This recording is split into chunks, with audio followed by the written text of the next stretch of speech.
तो योग की साइंस क्या है, वो काम कैसे करता है? ब्रह्मचार्य का मतलब है शिक्षा ग्रहण करना। करने के पश्चात आप जब उसको प्रैक्टिस करते हैं तो आपको एनर्जी मिलती है। ऐसा आपको क्या दिखा कि आपको लगा कि हाँ, एस्ट्रोलॉजी में जो रेमेडीज हैं उन सबका उपाय योग के थ्रू किया जा सकता है? जिसका बुद्ध अच्छा होता है वो आपको एजुकेशनिस्ट मिलेंगे, ज्ञानी लोग मिलेंगे। तो चंद्र ग्रह के बारे में हमारे योग में क्या है? बृहस्पति जो है वो आपके ज्ञान का कारक है। बाबा रामदेव हैं, योग का पुनर्जन्म उन्हीं की वजह से हुआ है पिछले 10-12 साल से, जो उन्होंने एफर्ट किया है, नहीं तो सब भूलने को ही थे। वृंदावन से प्रेमानंद जी महाराज हैं, जिनकी दोनों किडनियां खराब है, उनके लिए कोई ऐसा योग अभ्यास? लोग सोचते हैं सन्यास का मतलब ये है कि छोड़ के कहीं जंगल में चले जाना है या समाज को बिल्कुल त्याग देना है, फिर समाज के लिए कार्य करना है। तो शुक्र के लिए कैसे पता करें कि अलाइन नहीं है या वीक है, और उसकी रेमेडीज क्या? नमस्कार दोस्तों, जय श्री राधे। तो स्वागत है आपका एक और नए पॉडकास्ट में।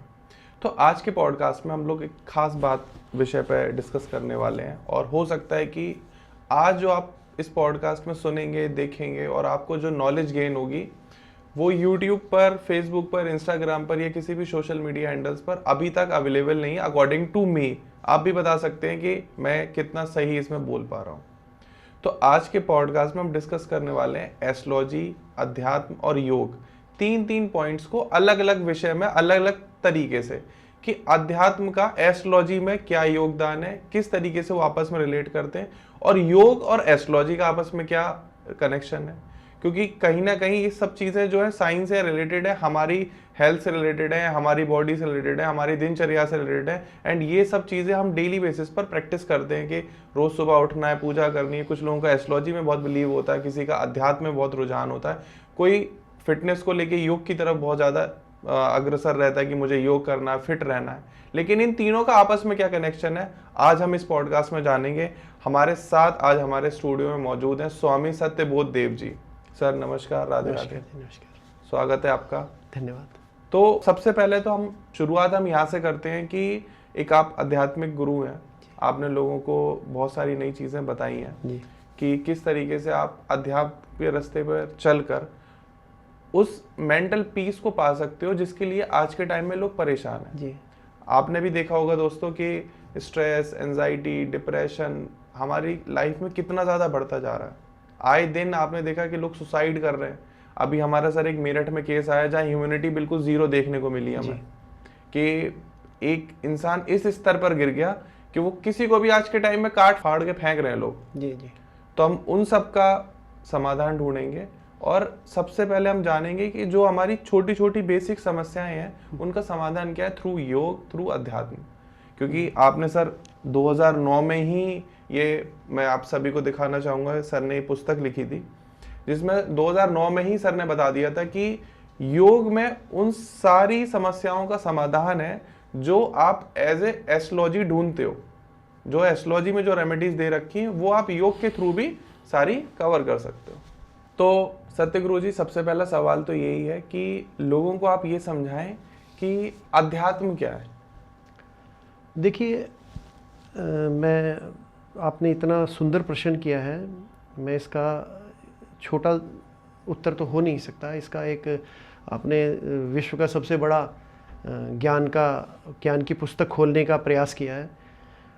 आपने कहा कि ज्योतिष और अध्यात्म और जो है हमारा योग, ये देखने में अलग अलग लगते हैं। जैसे हमारे शरीर में दिखता तो हमारा शरीर एक ही है, हाथ पैर दिखते हैं सबको दिखता है भाई ये बोल एक जैसा रहा है, इसमें खून एक जैसा है, सारी चीज़ें तकरीबन मनुष्य में एक जैसी होती हैं। लेकिन उसके सोचने का तरीका अलग होता है, उसकी रेस्पिरेटरी सिस्टम, सांस किस तरह से लेता है वो अलग हो सकता है। ठीक है, तो इस तरह से अलग अलग तरीके से हम उसको डिफ़ाइन करते हैं, लेकिन कहते हैं कि मनुष्य एक है। इसी तरह हम अलग अलग समझते हैं इन चीज़ों को, लेकिन ये सब जो है स्पिरिचुअलिज्म के अंदर आता है। स्पिरिचुअलिज्म ब्रह्मांड है, और उसमें योग और आपका जो ज्योतिष है वो उसके पार्ट्स हैं। हम स्पिरिचुअल होने के लिए इन दोनों का सहारा ले सकते हैं, और एक स्पिरिचुअल व्यक्ति, जो भी आध्यात्मिक व्यक्ति होता है, उनको अपने आप इन चीज़ों का ज्ञान होने लगता है। या आप ये कह सकते हैं कि इन चीज़ों का ज्ञान होने के बाद व्यक्ति आध्यात्मिक हो जाता है। कह सकते हैं। एक ही सिरे के दो पहलू हैं। तो इसमें मैंने कोशिश की, पहले मैं सिर्फ योग करता था, तो मेरे गुरुजी ने संपर्क में आए, पंडित बेनी माधव गोस्वामी जी। उनसे मैं ज्योतिष की शिक्षा लेने गया, क्योंकि मैं भी आपकी तरफ कंफ्यूज था आपकी उम्र में कि भाई ये ज्योतिष तो पाखंड तो नहीं है कहीं। कई लोग ये जो ज्योतिष के वजह से जो कर रहे हैं, जैसे जैसे वेस्टर्न वर्ल्ड कहता है कि ये तो कुछ है ही नहीं, ये तो पाखंड है सब। तो मैंने कोशिश की कि मैं इसको जानूं तो सही कम से कम। तो मैं गया सीखने के लिए। तो बाद में मुझे उनका पढ़ाने का, हमारे गुरुजी का इतना अच्छा तरीका था, वो रिटायर्ड प्रिंसिपल थे, तो टीचिंग के एक्सपर्ट थे। तो उन्होंने ज्योतिष को इतने अच्छे से समझाया विद लॉजिकल। उन्होंने कोई ये नहीं कहा कि भाई आप जो है ये करो, बस पूछो मत मुझसे। हमने जो भी पूछा, हमने जो भी उपाय का उनसे उत्तर चाहा कि गुरुजी ये बताओ, हमारी ये समझ में नहीं आ रहा, तो वो बड़े स्पष्ट तरीके से उसी टॉपिक को ले लेते थे और उसको एक्सप्लेन करते थे कि भी इस ग्रह का ये मैग्नेटिक फील्ड होता है, ये आपका इस तरीके से असर करता है। तो मैं धन्य रहा उनसे शिक्षा ग्रहण की। योग की शिक्षा मैंने अपने पिता से ली और अपने और गुरुओं से, जैसे स्कूल कॉलेज में पढ़ते रहे तो हमने वो करते रहे, बिल्कुल, बिल्कुल। शिक्षा ग्रहण करते रहे। तो उसके बाद उन्होंने 2009 में उन्होंने मुझे आदेश दिया कि भी योग आप जानते हैं, ज्योतिष मैं आपको सिखा रहा हूँ। तो ये जो पाखंड फैला हुआ है लोगों, वो एक चीज़ हमेशा कहते थे कि ज्योतिष एक साइंस है, प्रूवन साइंस है, साइंटिफिकली प्रूवन है वो चीज़, कोई इसको डिनाई नहीं कर सकता। लेकिन ज्योतिषियों की वजह से, कुछ कम पढ़े लिखे ज्योतिषी हैं या अपने स्वार्थ में, पैसे के पीछे आदमी करता है कुछ उल्टे काम, गलत काम भी करता है, लोगों को गलत गाइड भी कर देते हैं, डराते हैं। तो उनका भाई ये डर निकालना है। और बहुत सारे ऐसे लोग हैं जो पैसा खर्च नहीं कर सकते, उपायों में तो पैसे लगते हैं, बिल्कुल। तो आप उसका कोई समाधान निकालो। तो उनके आदेश से फिर मैंने ये पुस्तक लिखी। तो उसमें मैंने ये बताया कि जो जो ज्योतिष में उपाय आप पैसों से करते हैं वो योग में ऑलरेडी हैं। अगर आप योग करें, इसीलिए जो योगी लोग जो होते हैं, जो योग से ज़्यादा प्रभावित होते हैं, वो ज्योतिष को कम मानते हैं। हाँ। क्योंकि योग करने से आपके तो ऑलरेडी ठीक हो जाते हैं ग्रह। आप अगर एक योगी हैं तो आपके जब वो ग्रह ठीक हो गए तो आप फिर उनको वैल्यू नहीं देते। बिल्कुल। देखिए, एक ह्यूमन नेचर है, आप उस चीज़ को ज़्यादा वैल्यू देंगे जो आपको मिलेगी नहीं या आपको ज़्यादा कष्ट देगी। जो साधारण रहे, अब आपके शरीर में अगर कोई बीमारी नहीं है, आप स्वस्थ हैं, तो आपको डॉक्टर की वैल्यू पता ही नहीं चलेगी। सही बात है। डॉक्टर की वैल्यू तो वो जानता है जो वहाँ पे रोज जाता है, रोज जिसके इंजेक्शन लगते हैं, रोज जिसको दवाइयाँ खानी पड़ती हैं कड़वी कड़वी, तो उनको वैल्यू पता है उनकी। नहीं, बिल्कुल। मैं भी सर ये आपकी बात से बिल्कुल एडमायर करता हूँ, क्योंकि मुझे अभी किसी ने बताया कि आप भगवान को नहीं मानते, आप योग को नहीं मानते, आप एस्ट्रोलॉजी को नहीं मानते, लेकिन आप ये तो मानते हो कि जुकाम होता है। जी। अब जुकाम आप होता है इसलिए मानते हो क्योंकि आपको हो रखा है। अगर भगवान की ऐसी कृपा हो कि आपको कभी जुकाम हो ही ना, तो आप ये भी नहीं मानोगे कि जुकाम भी होता है। जी। तो आप लोग मानो या ना मानो, लेकिन योग में इतनी शक्तियां हैं कि आपकी हर प्रॉब्लम का सॉल्यूशन जो आप एस्ट्रोलॉजी के थ्रू करते हो वो योग के थ्रू हो सकता है। सर ने 2009 में जो सत्यगुरु जी ने अपनी पुस्तक में बताया है, उसी को आज हम एक डिजिटल माध्यम से डॉक्यूमेंट करने की कोशिश कर रहे हैं। एंड मैं कोशिश करूंगा कि आपके हर एक सवाल का जवाब मैं सर से ले पाऊं। जो जनरल क्वेश्चन आज के टाइम में हमारे पॉडकास्ट में कमेंट सेक्शन में आते रहते हैं। तो अध्यात्म तो आपने बताया सर कि अध्यात्म का मतलब क्या है। योग का मतलब लोग समझते हैं एक्सरसाइज, कि पेट का पाचन खराब है, आप ये एक्सरसाइज करिए, ब्रीथिंग एक्सरसाइज करिए, आपका पाचन ठीक हो जाएगा। लेकिन अगर कोई लेमैन व्यक्ति मेरे जैसा शुरुआत कर रहा है योग करने की, तो योग की साइंस क्या है, वो काम कैसे करता है, किन कोर साइंस क्या है इसकी? जी, बहुत अच्छा प्रश्न किया आपने। ये देखिए, योग एक बड़ा छोटा सा शब्द है, लेकिन इसकी परिभाषा थोड़ी बड़ी है। जी। ये 8 भाग होते हैं योग में। जो योग की डेफिनेशन है, जो योग की परिभाषा है, उसमें यम, नियम, आसन, प्राणायाम, प्रत्याहार, धारणा, ध्यान, समाधि, ये 8 इसके अंग हैं योग के। तो इसमें पहले 2 जो नियम है, यम और नियम। यम और नियम है हमारे शारीरिक और सामाजिक नियम है, जो हमारे शास्त्रों के हिसाब से सनातन धर्म की परंपराओं में चले आ रहे हैं, वो है। पहला होता है, उसके बाद जो आता है आसन। आसन से हम शुरू करते हैं ताकि हमारा शरीर अगर मजबूत होगा, हमारा शरीर अगर हमारे कंट्रोल में होगा, तो फिर हम दूसरे स्टेप पे जा सकते हैं, प्राणायाम। आप किसी बीमार व्यक्ति को सीधा प्राणायाम करवाने लगे तो वो उसका साइड इफेक्ट हो जाता है, वो बीमार हो सकता है, उसका गलत प्रभाव पड़ सकता है उसकी बॉडी पे। तो पहला है आसन, आसन के बाद फिर प्राणायाम, फिर प्रत्याहार। प्रत्याहार ये होता है कि आप अपनी सेंसेस को, रिवर्सल ऑफ सेंसेस कह सकते हैं, कि मैं आपकी तरफ देख रहा हूँ लेकिन आप मुझे दिख नहीं रहे। मैं अपने को ऐसा ट्रेंड करूँ कि मैं देख तो आपकी तरफ रहा हूँ लेकिन ब्लर हो गया, आप दिख नहीं रहे। बहुत ज़्यादा शोर है, मैंने अपनी इंद्रियों पे कंट्रोल कर लिया, उस शोर को मैं बेयर कर रहा हूँ, वो आवाज़ मुझ तक नहीं पहुँच रही। जो जाने अनजाने होता है, आप कहीं ड्राइविंग कर रहे हैं, आपका ध्यान कहीं और लग गया, आप सोचते हैं कि मेरा वो एरिया कब क्रॉस हो गया। ऐसा होता है ना, कई बार ऐसा होता है कि बहुत बड़ा एरिया क्रॉस हो जाता है और हमें पता ही नहीं चलता कि हम गाड़ी चला रहे हैं। हम खूब सोचने का भी प्रयास करते हैं उसमें कि भाई कहाँ से कैसे, कुछ तो याद आए कि हम वहाँ से निकल आए हैं। 15-20 मिनट, आधा घंटे का वो हमारा ध्यान कहीं और लग जाता है।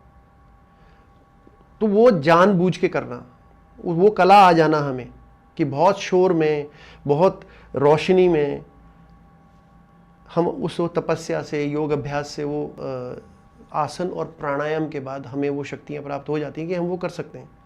तो वो उसका प्रयास करते हैं हम, उसका अभ्यास करते हैं लगातार, तो वो होने लगता है, वो प्रत्याहार होता है। फिर धारणा, ध्यान, समाधि, तो वो फिर हम अध्यात्म की तरफ बढ़ जाते हैं। तो जो गृहस्थ लोग हैं, जो गृहस्थ आश्रम है, हमारे वेदों में 4 आश्रम बताए गए हैं, आप जानते हैं उसको। ब्रह्मचार्य आश्रम है, उसके बाद गृहस्थ आश्रम है, फिर वानप्रस्थ है, फिर आपका संन्यास आश्रम है।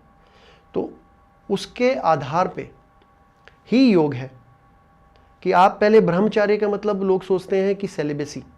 ब्रह्मचार्य का मतलब है शिक्षा ग्रहण करना। आप 25 साल की, जो 20 और 25 साल की आयु जो रखी गई है, उसमें आप केवल शिक्षा पे ध्यान दें।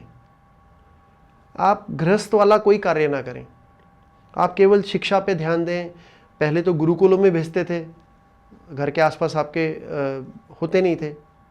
शिक्षण संस्थान जो है थोड़े दूर बनाए जाते थे कि इनको बिल्कुल समाज से दूर रख के केवल शिक्षा दिया जाए, ज्ञान दिया जाए, इनको इनका फिजिकल पूरी डेवलपमेंट हो, योग अभ्यास करें, एक्सरसाइज करें, अपना वर्जिश करें, जो भी उस टाइम में साधन उपलब्ध है उस हिसाब से जी, उनको तैयार करके फिर गृहस्थ आश्रम में भेजा जाता था।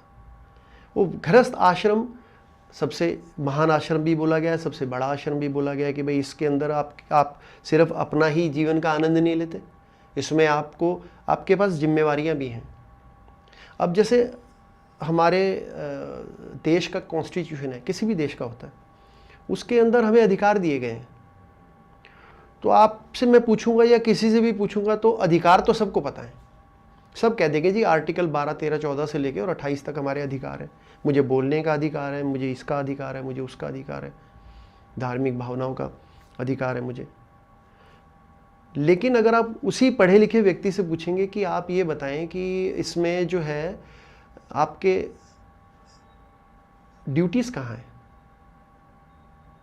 संविधान में ड्यूटीज कहाँ लिखी हुई हैं, ड्यूटीज नहीं पता, अधिकार सबको पता है। यहां से समस्याएं शुरू होती हैं। अधिकारों को तो मांगते हैं लेकिन आप जो है अपने ड्यूटीज का, अपने कर्तव्यों का पालन नहीं करते हैं। बिल्कुल सत्य बात है। ठीक है, तो गृहस्थ आश्रम में भी ये सब चीजें इकट्ठी करनी होती हैं आपको। ब्रह्मचार्य में तो केवल शिक्षा ग्रहण करनी है, कोई घर की जिम्मेवारी नहीं है। लेकिन गृहस्थ आश्रम में आपके बच्चे भी होंगे, आपके माता पिता भी हैं, उनका भी आपको ध्यान रखना है, अपनी धर्मपत्नी का भी ध्यान रखना है, अपने बच्चों की शिक्षा, बुजुर्गों का स्वास्थ्य, समाज का ताना बाना जो बुना हुआ है उसका ध्यान रखना, प्रतिष्ठा, मान सम्मान, पैसा कमाना, सब गृहस्थ के अंदर आ जाता है। तो 50 साल की आयु के बाद फिर आपके बच्चे जो है 20, 22, 25 साल के हो जाते हैं, तो वो फिर उनका समय आ जाता है। तो फिर आपको जो है वानप्रस्थ इसलिए कहा गया है। अब वन तो है नहीं कि वानप्रस्थ कैसे जाएंगे, इतने वन ही नहीं है। तो वानप्रस्थ का मतलब ये है कि थोड़ा सा आप परिवार से दूरी बना लें, थोड़ा सा घर के अंदर ही, चाहे उनके ज़्यादा उनके जो है डिसीजंस में अपने सिर्फ सलाह दें, उनको करने दें जो ज्ञान उन्होंने अर्जित किया है, और अपनी सलाह से उनको गाइड करते रहें। 75 साल की आयु के बाद फिर जो है संन्यास है, फिर वो घर भी छोड़ना है, सब कुछ त्यागना है, फिर केवल समाज के लिए काम करना है। लोग सोचते हैं संन्यास का मतलब ये है कि छोड़ के कहीं जंगल में चले जाना है या समाज को बिल्कुल त्याग देना है। फिर समाज के लिए कार्य करना है। आपको सृष्टि ने इतना दिया, आपने क्या दिया सृष्टि को? आपका भी तो फर्ज बनता है कि आप उसको लौटाएं। आपने इतनी शिक्षा ग्रहण की, आपका क्या फर्ज नहीं है कि आप और नई जनरेशन को उसका ज्ञान करवाएं? बिल्कुल। तो ये पूरा जो एक टाइम टेबल है जीवन का, वेदों से जो चला आ रहा है, ये बहुत सुंदर टाइम टेबल है। बस क्या है कि बीच में कुछ आक्रांता है, उन्होंने कुछ समाज को डिस्टर्ब किया, तो उस वजह से ये फॉलो नहीं हो पा रहा है।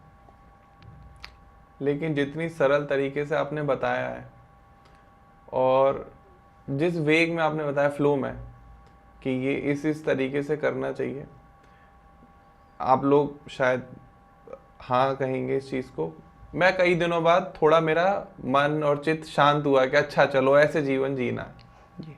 और मे भी या मैं कह सकता हूँ 100% यही एक सही तरीका है आपको जीवन जीने का। जी। और जैसे आपने बताया कि आप अपने अधिकार की मांग तो तुरंत कर देते हो, लेकिन ड्यूटीज को हमेशा डिनाई करते हो कि हाँ ये मेरा अधिकार तो है, ये मुझे चाहिए, लेकिन ये मेरी ड्यूटी है, ये मैं फॉलो नहीं करूंगा जी। और यही सबसे बड़ा दुख का कारण है, समाज के लिए भी और अपने लिए भी। आप अपने लिए आप जब खुद दुखी होते हैं तो समाज को दुखी करते हैं, तो परिवार को दुखी करते हैं। तो सबसे पहला क्या है कि सबसे पहली यूनिट जो सबसे पहले ठीक होना है वो आपको ठीक होना है। ट्रू। और आपको ठीक होने के लिए योग है आपके पास। योग जो मैंने 8 इसके अध्याय बताए, तो उसमें पहले जो यम और नियम है वो केवल सामाजिक जो आपकी ज़रूरतें हैं और आपकी शारीरिक जो ज़रूरतें हैं उसी पे आधारित है। फिर आप शरीर को ठीक करने के लिए आसन, आपको आपके इनर ऑर्गन्स ठीक करने के लिए प्राणायाम। अब आपके पास एक बॉडी में सिर्फ एक ही सिस्टम नहीं है, शरीर आपका एक सिस्टम है, उसके अंदर आपका ब्लड सर्कुलेशन एक सिस्टम है, उसके अंदर रेस्पिरेटरी सांस लेना एक अलग सिस्टम है पूरा, उसके बाद नर्वस सिस्टम है। तो ये सभी सिस्टम जब ये आपस में एक दूसरे को कोऑपरेट नहीं करते, जिस तरह से एक कार है, कार में इंजन कितना भी अच्छा हो, अगर वो टायर की अलाइनमेंट बिगड़ जाती है तो आप चला नहीं पाते, या एक टायर ना हो उसमें। बिल्कुल ठीक है, या आपके टायर वगैरह सब ठीक है, ड्राइवर भी बहुत अच्छा है, इंजन में फॉल्ट कोई आ जाए। तो जब आपकी पूरी चीज़ें, बॉडी की पूरा मैकेनिज्म, पूरा शरीर के जो आपके सभी तंत्र हैं वो ठीक चलने लगते हैं, तभी तो आपको स्वस्थ कहा जाता है ना, कि आप स्वस्थ हैं। ट्रू। तो उसके लिए योग से प्रमाणिक, योग से साइंटिफिक और योग से खूबसूरत और आसान भी बोलूँगा मैं, कोई उपाय नहीं है। इसमें आपके कैटेगराइज है। इसमें ऐसा नहीं है कि भाई आप एक स्पोर्ट्समैन हैं, मान लीजिए आप ओलंपिक की तैयारी कर रहे हैं, ठीक है, तो उसके लिए भी इसमें ऐसे ऐसे आसन हैं जिससे आप अपनी फिजिकल स्ट्रेंथ बढ़ा सकते हैं। प्राणायाम से आप अपनी ब्रीदिंग, ब्लड सर्कुलेशन उसको ठीक कर सकते हैं। आप व्यापारी हैं, ठीक है, आप व्यापारी हैं, आपको समय नहीं मिलता, आप नेता हैं, हमारे प्राइम मिनिस्टर हैं, सीएम हैं, कितने एक्टिव रहते हैं। उनको एनर्जी चाहिए, उनको पावर नहीं चाहिए कि उनके शरीर में इतनी शक्ति हो, उनको मन की शक्ति, उनको शरीर चलाने की शक्ति ज़्यादा चाहिए। तो उसके लिए ध्यान है, प्राणायाम है। अब अगर आप सुबह, अब देखिए केवल दुनिया में एकमात्र योग ऐसा है जो करने के पश्चात आप जब उसको प्रैक्टिस करते हैं तो आपको एनर्जी मिलती है। आप मुझे कोई भी दुनिया में ऐसा गेम, ऐसी एक्सरसाइज, ऐसा कोई भी शारीरिक माध्यम बता दीजिए स्वस्थ रहने का, कि जिसके बाद आपको आलस्य ना आए, आपको थकान ना हो, या आप रेस्ट ना करना चाहें। कोई भी एक बताइए आप। नहीं, जानकारी कोई दिमाग में ही नहीं आएगा, आपके है ही नहीं कोई। आप कुछ भी कीजिए, आप डांस कीजिए, बड़ा सुंदर माध्यम है शरीर को ठीक रखने का। ठीक है, पसीना भी आता है, आपको एक्सर्शन भी होता है, आप थकते भी हैं, आपकी बॉडी भी कंट्रोल में रहती है, लेकिन उसके बाद आपको थकान होगी। तो क्या एक प्रधानमंत्री, एक सीएम या एक बहुत बड़ा कोई बिजनेसमैन है, क्या वो थकान अफोर्ड कर सकता है? बिल्कुल भी नहीं। तो वो कैसे स्वस्थ रहेगा फिर? या सुबह जिम जाएगा, जिम भी एक अच्छा माध्यम है शरीर को अपना बलवान करने के लिए।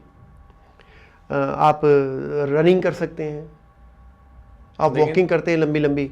ट्रू, लेकिन थकान सभी में ही थकान जरूर होगी सब में, क्योंकि उसमें आपकी बॉडी एनर्जी निकल रही है। लेकिन योग अभ्यास करने से आपको एनर्जी सृष्टि से आप खींच रहे हैं अंदर, आप सक कर रहे हैं चारों तरफ से एनर्जी, जो ये आपकी चारों तरफ जो ऊर्जा फैली हुई है, आप उसका सदुपयोग कर रहे हैं। तो योग जो है ना, योग कोई जैसे जिम है, आप ओलंपिक के गेम्स देखेंगे, ये अभी 200 400 300 साल पहले जो एक्टिविटी करते थे उन्हीं का कंपटीशन करके कोई गेम बना दिया गया। लेकिन योग पे तो पिछले हजारों साल से कर करके लोगों ने देखा है, प्रमाणिक है। एक गुरु ने किया, उसने अपने शिष्य को सिखाया, उसने उस पर रिसर्च करी, उसने फिर हजारों शिष्य ऐसे नीचे परंपराएं चली आ रही हैं, तो उसको प्योरीफाई करते करते करते वो अमृत बन गया। अब इसके अंदर कोई गुंजाइश ही नहीं है प्योरीफाई करने की। बहुत सारे वेस्टर्न इसको पेटेंट कराना चाह रहे हैं, या नाम बदल बदल के कोई हॉट योगा रख देता है, कोई कोल्ड योगा रख देता है, कोई पावर योगा, कोई स्विमिंग कर रहे हैं। अच्छा है, उनको करना चाहिए, नाम से कोई फर्क नहीं पड़ता है, एटलीस्ट वो योगा की को समझ तो रहे। तो हमारा तो ये मैसेज है, श्री कृष्ण का मैसेज है ये, वसुदेव कुटुंबकम। हम तो सबको अपना भाई बहन मानते हैं, हम तो बॉर्डर मानते नहीं। तो वापस सत्यगुरु जी हम अपने टॉपिक पर आते हैं। जैसे हमने शुरुआत में अपने व्यूअर से वादा करा है कि हम आपको रिलेशन दिखाएंगे, बताएंगे योग और एस्ट्रोलॉजी में। जी। आज के टाइम में आपने देखा कि कितने सारे एस्ट्रोलॉजर्स आ चुके हैं हमारे इंडिया में, विश्व में। जी। और मैं आपको बिल्कुल, ये आप सभी लोग एडमायर करेंगे इस बात को कि ऑस्ट्रेलिया से, यूएसए से, कनाडा से, जर्मनी से या किसी भी अदर कंट्री से अगर किसी को कोई एस्ट्रोलॉजी उपाय चाहिए तो वो इंडिया कंसल्ट करता है। तो उसको पता है कि अच्छे और नॉलेजेबल एस्ट्रोलॉजर इंडिया में ही है। अभी ये साइंस, एक योग हो गया, एक एस्ट्रोलॉजी हो गया, हमारे इंडिया से बेहतर अभी विश्व में कहीं पे भी नहीं है। तो आपने जब ये पुस्तक लिखी थी, या आपने खुद भी एक एस्ट्रोलॉजी सीखी है, तो ऐसा आपको क्या दिखा कि आपको लगा कि हाँ, एस्ट्रोलॉजी में जो रेमेडीज हैं उन सबका उपाय योग के थ्रू किया जा सकता है? जी। देखिए, इसमें अभी आपने विश्व की बात की कि विश्व हमारी तरफ देखता है। जब भी उनको इस तरह का कोई भी समाधान चाहिए होता है तो वो हमारी तरफ देखते हैं। तो जैसे मैंने योग को बताया कि एक योग ही एकमात्र ऐसा ज़रिया है जीवन में जो एनर्जी यूनिवर्स से लेता है, बाकी तो सब देने का है। बिल्कुल ठीक है। तो ये योग में ये जो उपाय हैं, ये पहले यौगिक प्रक्रिया से ही चले हैं। बाद में आके थोड़ा सा समय के अनुसार कुछ लालच में, कुछ एक्सपेरिमेंट के तौर पे भी कुछ लोग करते हैं, तो उन्होंने किया, कुछ लोगों को उससे रिलीफ भी हुआ, वो साइकोलॉजिकल रिलीफ भी हो सकते हैं कुछ, वो भी ज़रूरी है। मैं किसी भी ज्योतिष को क्रिटिसाइज़ नहीं करता, क्योंकि वो अपना काम कर रहे हैं, लेकिन उसमें कुछ लोग जो गलत लोग शामिल हो जाते हैं और वो अपना पैसे के स्वार्थ के लिए या किसी और तरह से किसी को अपने अनुसार कार्य कराने के लिए कुछ लेडीज़ को भी गलत गाइड कर देते हैं, वो समाज के लिए गलत है। ऐसे सभी अच्छे एस्ट्रोलॉजर को कोई ऐसा कुछ इकट्ठा होकर बनाना चाहिए कि भाई ऐसे कोई भी आके एस्ट्रोलॉजी ना करने लगे, क्योंकि इसका कोई रजिस्ट्रेशन या कुछ तो है नहीं। आप कल से आपको दिल करे आप एक पुस्तक पढ़ें और अपना एस्ट्रोलॉजी शुरू कर दें। तो ये एक समस्या है, क्योंकि ये संगठित नहीं है समाज। तो इसके लिए जो है ऐसे उपाय जो आप घर बैठे खुद कर सकते हैं। अब बात ये आती है कि हमें पता कैसे चलेगा हमारे ग्रह खराब है, उसके लिए तो ज्योतिषी जाना पड़ेगा। लेकिन आज माध्यम है हमारे पास, आज कंप्यूटर है, AI टेक्नोलॉजी है, आप उसके अंदर फीड करके डालें मेरी डेट ऑफ बर्थ ये है, मुझे ये समस्या है, तो एटलीस्ट वो आपको ये तो बता सकते हैं कि आपके कौन से ग्रह खराब हैं। या उसका एक दूसरा भी तरीका है, बिल्कुल लेमैन तरीका, जैसे पहले देहात के लोग करते थे। देहात के लोगों ने जो है ऐसे उपाय अपना लिए थे, उन्होंने अपनी दिनचर्या में वो चीज़ें डाल ली थी जिनको आज एस्ट्रोलॉजी उपाय बताती है। जिस तरह से छोटा सा उदाहरण है, रात को सोते वक्त सब सिरहाने अपना पानी रख के सोते थे कि उठते ही सुबह पानी पीना है, चंद्रमा के उपाय हैं। सूर्य को जल देना है या सूर्य के साथ उठना है, सूर्य को प्रणाम करना है, सूर्य दंड लगाने हैं, ठीक है, या सूर्य में ज़्यादा से ज़्यादा काम करना है। आप पुराने लोगों को देखेंगे रात को वो कोई काम नहीं करते थे, वो सृष्टि के साथ चलते थे। जितना आप सृष्टि के अगेंस्ट चलेंगे, उसके मैकेनिज्म में, उसके मेटाबॉलिज्म सिस्टम में नहीं आएंगे, तब तक आप दुख रहेंगे, दुख आते रहेंगे आपको। आप अपोजिट साइड कार चलाएंगे तो परेशानी तो होगी, बिल्कुल। या आप चलती लेन में गाड़ी बीच में लेके खड़े हो जाएं, तो भले आपको लग रहा है आप सेफ हैं, लेकिन क्या आप सेफ हैं? तो ये छोटी छोटी चीज़ें हैं, तो वो हर ग्रह के इसी तरह के, जो मैं आपको संक्षेप में थोड़ा सा समझाऊंगा तो आप समझ जाएंगे कि आप कैसे, मैं कहूँ कि आज आपका जो है कोई ग्रह खराब है, ये तो मैं आपको कुंडली देख के बता रहा हूँ, लेकिन क्या आपको वो फील हो रहा है? आप जब योग करते हैं तो आप इतने सेंसिटिव हो जाते हैं कि आपकी छोटी छोटी आपकी बॉडी की जो आप पे चेंजेस आ रहे हैं वो आपको पता होते हैं। जब आप भी करते होंगे थोड़ा बहुत योग, और करना चाहिए सबको। मैं सर माफ़ी चाहूँगा, लेकिन अभी तक मैंने योग नहीं किया। मैं जिम जाता हूँ डेली, लेकिन अभी वॉक करता हूँ। वो भी एक पार्ट है, योग का ही पार्ट है वो भी, बिल्कुल। ठीक है। तो उसमें क्या है कि आपको ये एहसास होने लग जाता है आपकी बॉडी में कि भाई आज मुझे कुछ समस्या है। लोग कहते हैं ना, I am not feeling well. और जब आपकी और चेतना बढ़ती है और सेंसिटिविटी बढ़ती है, तो आपको ये भी पता लगने लग जाता है कि कहाँ प्रॉब्लम है, कि मैं साइकोलॉजिकल किसी चीज़ से निकल रहा हूँ, या शारीरिक मुझे कोई लीवर में प्रॉब्लम है, या मुझे कोई फीवर है बॉडी में, या कोई ऐसा कहते हैं ना कि कुछ ऐसा लग रहा है कि मुझे कहीं पथरी ना हो, या ये छोटी छोटी साइंस होते हैं। तो वो जब आप सेंसिटिव हो जाएंगे तो आप सीखने लगेंगे। बिल्कुल। तो उसके मैं आपको बड़ा सरल से तरीके बता दूंगा, जैसे एक एक ग्रह को लेंगे और एक एक ग्रह में मैं आपको बता दूंगा नहीं, बिल्कुल। कि जब आपकी बॉडी में ये चेंजेस आने लगे तो आप समझ जाइए कि ये आपका खराब है। बिल्कुल। और उसके योग में क्या क्या उपाय हैं वो मैं आपको बता दूंगा। तो जिस तरीके से आज के टाइम में एस्ट्रोलॉजर्स सर प्रेडिक्ट करते हैं जी कि आपका सूर्य खराब है, आपका चंद्रमा वीक है जी, आपको बुध की समस्या है, शनि की 7.5 चल रही है, जी, जी। शनि वक्री हो गया जैसे भी 29 मार्च बिल्कुल, को बिल्कुल। एस्ट्रोलॉजर्स ने हजारों वीडियोस बना दी कि इन राशियों पे ये प्रभाव पड़ेगा, उन राशियों पे ये प्रभाव पड़ेगा। तो अभी आपने कहा ही है, तो योग के थ्रू अगर किसी का सूर्य वीक है या उसको लग रहा है कि मेरा सूर्य खराब है, किसी एस्ट्रोलॉजर ने प्रेडिक्ट कर दिया, जी जी तो योग में उसकी समस्या का क्या समाधान बताया गया? जी, देखिए पहली चीज़ तो ये है कि समस्याएं तो जब कोई खराब होगा जब भी आती हैं। जब आपका चंद्रमा या सूर्य कोई भी ग्रह अच्छा है तो आपको एस्ट्रोलॉजी की ज़रूरत ही नहीं पड़ती। जैसे आप बीमार नहीं है तो डॉक्टर के पास भी नहीं जाते। बिल्कुल, ठीक है। तो वो जब आपको लगने लगे, खुद ही आपको ऐसा लगने लगे कि अब जो है मुझे कुछ समस्याएं आ रही हैं, तो आप उसका उपाय खुद घर में कर सकते हैं। जैसे सूर्य से शुरू करते हैं हम। सूर्य का पूछा आपने जी। तो सूर्य आत्मा का कारक बोला गया। जब सूर्य आपका कमज़ोर होगा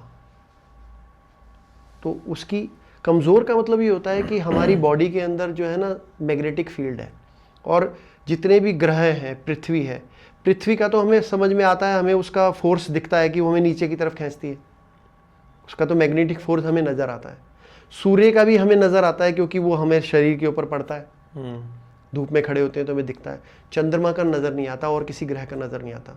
लेकिन चंद्रमा का भी साइंटिफिकली अप्रूव हो गया है कि ये जो ज्वार भाटा आ रहे हैं या जो भी हमारी बॉडी के अंदर चेंजेस होते हैं हर 15 दिन के अंदर, क्योंकि सबसे फास्ट प्लेनेट चंद्रमा है, तो उसके प्रभाव हमारी बॉडी पे कैसे कैसे पड़ते हैं, तो ये सब साइंटिफिक प्रूव हो गए हैं। लेकिन कुछ ग्रह दूर हैं, बहुत दूर है, जैसे शनि है, बृहस्पति, शुक्र जो है उनका साइंटिफिकली वो मानने को अभी कुछ लोग तैयार नहीं हैं। लेकिन ये जो ज्योतिषी बताते हैं कि भाई आपका ये वक्री है, या ये आपका नीच का हो गया है, या आपकी इस चाल में, इस महादशा में ये समस्या है, वो समस्याएं ठीक बताते हैं, यहाँ तक तो ठीक है। वो उपाय में समस्या है।